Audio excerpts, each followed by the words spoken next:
Why did you allow them into your life?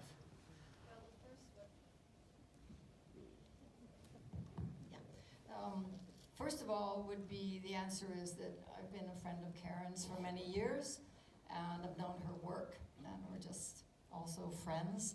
And when this discussion began to happen, I thought, this could be interesting, and I realized now I wouldn't have done it with anybody else. I mean, it had to be somebody I absolutely trusted, and you can tell by the material. And it was never really decided what it would even be about. Was I going to quit singing? Was I going to keep singing? So we just kind of tracked it. Yeah. It did. It evolved over time. We knew Joan was talking about potentially a last tour, which we thought could be an interesting contemporary strand of following that. The rest shifted, particularly when we discovered Joan's extraordinary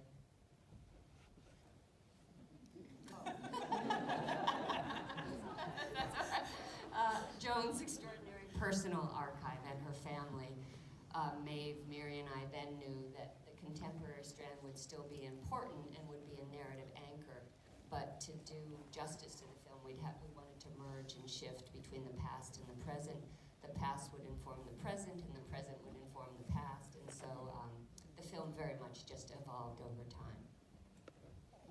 And Maeve, you were also the editor, so there's a wealth of material. I mean, Joan has been on stages for a very, very long time, and a lot of it has been covered in film, and I understand there was also extensive family archive. How do you go about that?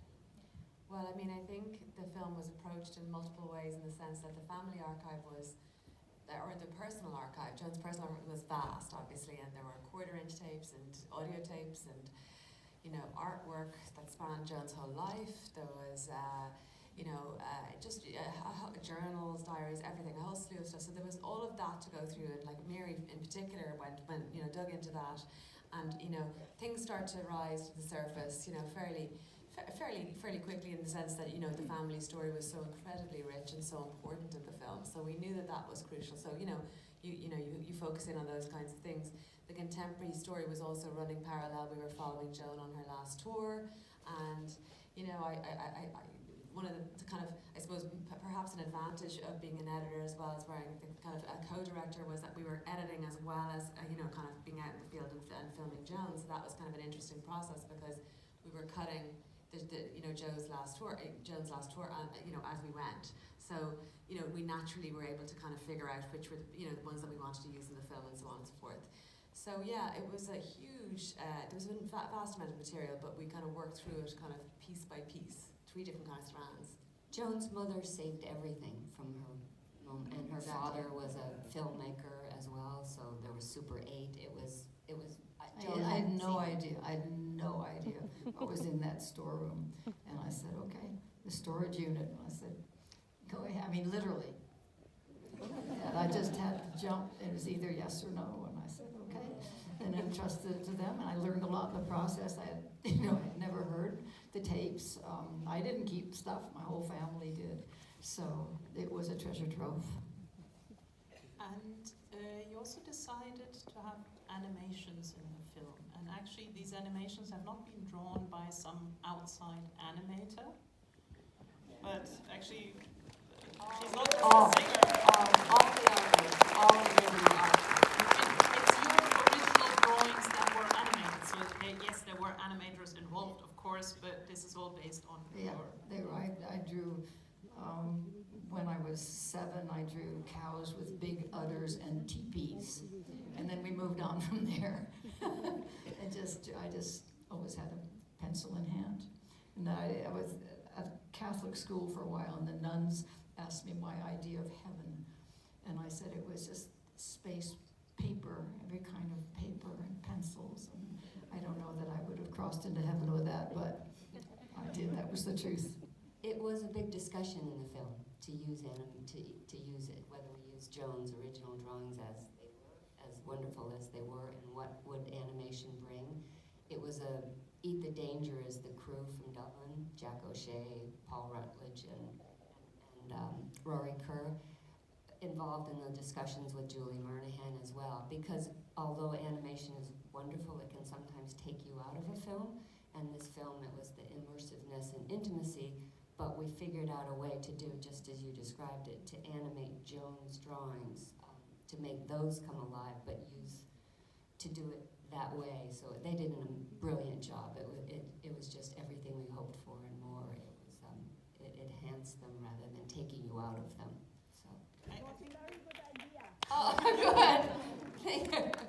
For those who didn't hear in the back, this person said it was a very good idea. Oh, good. I'm glad. Yeah, we love it. We love that part of the film, as well as the graphics, which I think are also interesting, and then how to unify that with our amazing composer. All those elements. There was a great discussion on how to make it feel unified and artistic in that. Not. So you're still drawing now that you're not on the road anymore. I have a book coming out called Am I Pretty When I Fly? And it's a book of upside down drawings, meaning if you're sitting there, I'm drawing, you see it right side up and I see it upside down. And whatever the process is with that, when I turn it back around, some kind of words or phrase or pun or something crazy comes to mind, turn it upside down, write what that phrase is. And that's it. There are 100 and some of them in this book. And that is coming out for real. It's coming out next month, actually, yeah. Ah, okay. So, next Christmas present is sorted, I guess, for all of the fans, of course. And I also wanted to, I was really impressed by your very gentle, can I say, diss of Bob Dylan in the film, when you say oh, that was when he was still a person, and this was devastating, I feel. But I think this film beautifully shows that you never stopped being a person, and being so open. Is this something you would do again, or do you feel that this is like your memoirs and that's it? I don't really have to do it again now. I think I've pretty much, yeah. I mean, I wrote one book in my 20s, and one in my 35 or 40, something like that. And this is really the final memoir. And, there really isn't much more that I'd have to say. I'll just go on drawing and painting and do whatever I do. Yeah. Okay. You probably also have questions, and we have microphones in the room. If you give clear hand signs, my colleagues will come to you, and then they try to signal to me, but I can see only half of the room, so we'll work this out. On your light, left. Hello. Yeah? My name is Jeff de Tuzlic. I'm coming from Sarajevo, national television. A few years ago, I had an interview with a beautiful person from the United States, Joan Baez. Many greetings from Sarajevo. In a film, much memories, many places, but related with the name of the film, I think the directors missed one very important year, 30 years ago, in Sarajevo. When she came there, it was very important and very strong voice for the people in the international community. Thank you. Thank you. Fair enough.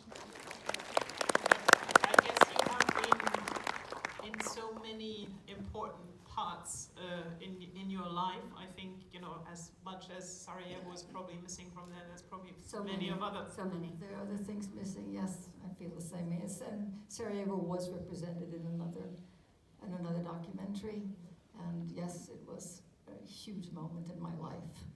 And not to minimize it, but yes, we could have done Hanoi and Latin America. And So you could do a whole series, yes. right? That's okay. Yeah.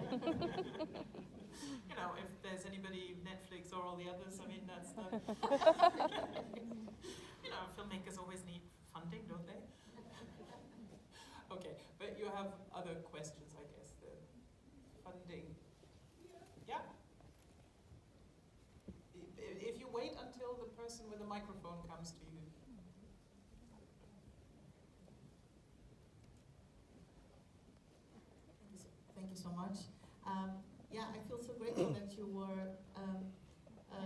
wanting to give me the microphone, although I just wanted to make a photo. And in these times where democracies are dying, and you were so, gentle to do that. But my question, I read that when you played at East Berlin, that you wanted Wolf Biermann to be on your concert, and that you walked all the way the Chaussee Street, knocked at his door, and said, "Come on to my concert." Is it the story true? I don't know, did I have shoes on? Yeah. And because he was afraid to go. He was under house arrest, yeah. Yes, yes. So, yeah. So, it's one of my specialties.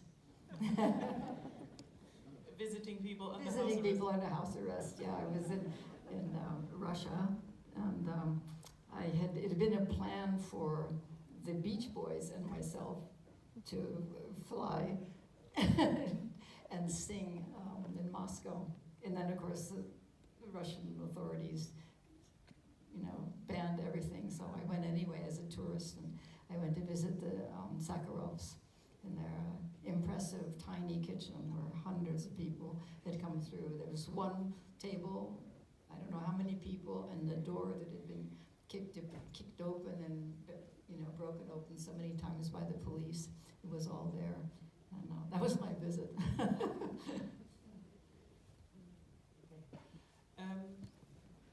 There's a question. I don't know whether the microphone steward is up there, and there is a person with a dark mask.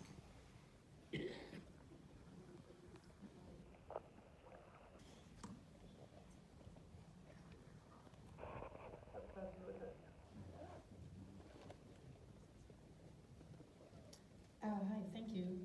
My name is Sarah, and I grew up with your voice actually in my ear because I was born in '78, so my parents would always listen to you, and my heart would always melt away when I heard your voice, and it's still so today. I'm a filmmaker myself, so I'm interested in the process. Were you involved in editing? Did your opinion count, or did they say at some point, please stay out of the room? No, I did not. No, It did not? No, So- it was odd. I mean, that's part of the trust. Joan didn't have final edit or control. We obviously wanted her to be happy, but no, it was important that this also not be a typical celebrity doc in that way. We wanted it to have a wall between, an editorial wall, and so Joan knew that from the beginning, but. So you're a swimmer, so that's a good exercise. But obviously we were hoping she would be pleased. But you saw it before last night's premiere, right? Oh, I saw a couple times online. yeah, she did Yeah. rough cut. Yeah. So there was some Oh, yes. chance to absolutely. give Oh, yeah. feedback. Yes, yes. We didn't just surprise her last night. No. What's this thing about the barefoot?